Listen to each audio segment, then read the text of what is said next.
नमस्कार दोस्तों, YS maths classes में आपका स्वागत है। दोस्तों, आज इस वीडियो में हम डिस्कस करने जा रहे हैं एक ऐसे क्वेश्चन के बारे में जो कि आपका बोर्ड एग्जाम्स में आता है। यहाँ पर पूछा गया आपसे कि √2 एक इरेशनल नंबर है या √3 इरेशनल नंबर है, √5 इरेशनल नंबर है या √7 इरेशनल नंबर होता है। ये आपको प्रूव करना है। तो जब भी आपको ये नंबर्स इरेशनल प्रूव करने होते हैं तो हम इसमें अज्यूम करके चलते हैं कि ये एक इरेशनल नंबर है। तो हम सबसे पहले क्या करेंगे, इसको हम प्रूव कर रहे हैं √2 के लिए।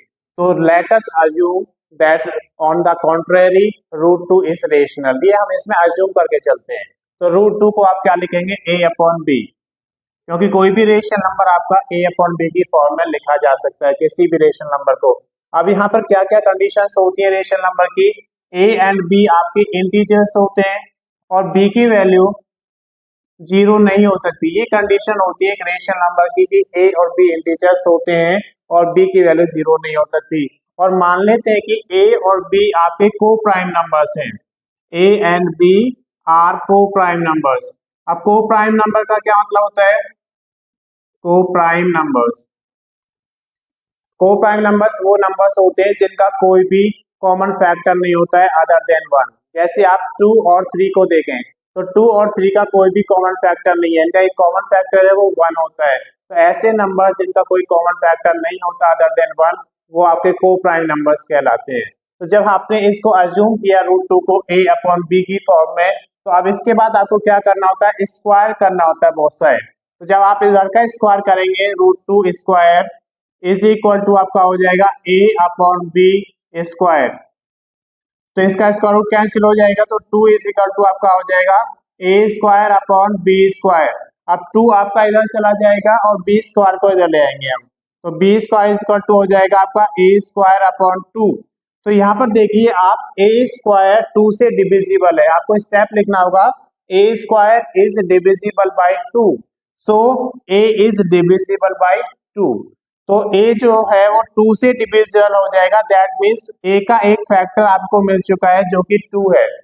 अब हम इसको 2 को प्रूव करने के लिए कि ये b का भी फैक्टर है, अब इसको मान लेते हैं कि इसका अदर जो हम फैक्टर है इसको b के प्ले यहाँ पर रख देते हैं, a is equal to 2c let कर लेते हैं। तो जब a equal to 2c late करेंगे आप, तो a की वैल्यू यहाँ पर रख दीजिए, तो b स्क्वायर इक्वल टू क्या हो जाएगा आपका 2c स्क्वायर और अपॉन 2। तो b स्क्वायर इक्वल टू क्या हो जाएगा 4c स्क्वायर अपॉन 2, ये 2 से डिवाइड हो जाएगा, तो b स्क्वायर इक्वल टू क्या हो जाएगा 2c स्क्वायर। तो c स्क्वायर इक्वल टू हमें आ जाएगा आपका b स्क्वायर अपॉन 2। यहाँ पे फिर से आपको वही स्टेप लिखना है कि b square is divisible by 2, then b is also divisible by 2। जब b स्क्वायर 2 से डिविजिबल होगा तो b भी 2 से डिविजिबल हो जाएगा। तो इसका मतलब क्या हुआ, b का भी एक कॉमन फैक्टर आ जाएगा 2। अब यहाँ पर देखिए a का भी कॉमन फैक्टर और b का भी, दोनों के पास एक ही फैक्टर है, दैट मीन्स दोनों का एक कॉमन फैक्टर है। अब जब दोनों का एक कॉमन फैक्टर है तो उस केस में आप क्या करेंगे, उसमें आप यहाँ पर लिखेंगे कि ये आपका जो कंट्राडिक्शन हुआ, जो आपने अज्यूम किया था कि इनका कोई कॉमन फैक्टर नहीं है, को प्राइम नंबर आपने इनको माना था, तो यहाँ पर एक कॉमन फैक्टर आपको मिला। तो जब ये आपको कॉमन फैक्टर यहाँ पे मिला तो इसका मतलब जो आपने अज्यूम किया था ये उसका कंट्राडिक्शन हुआ।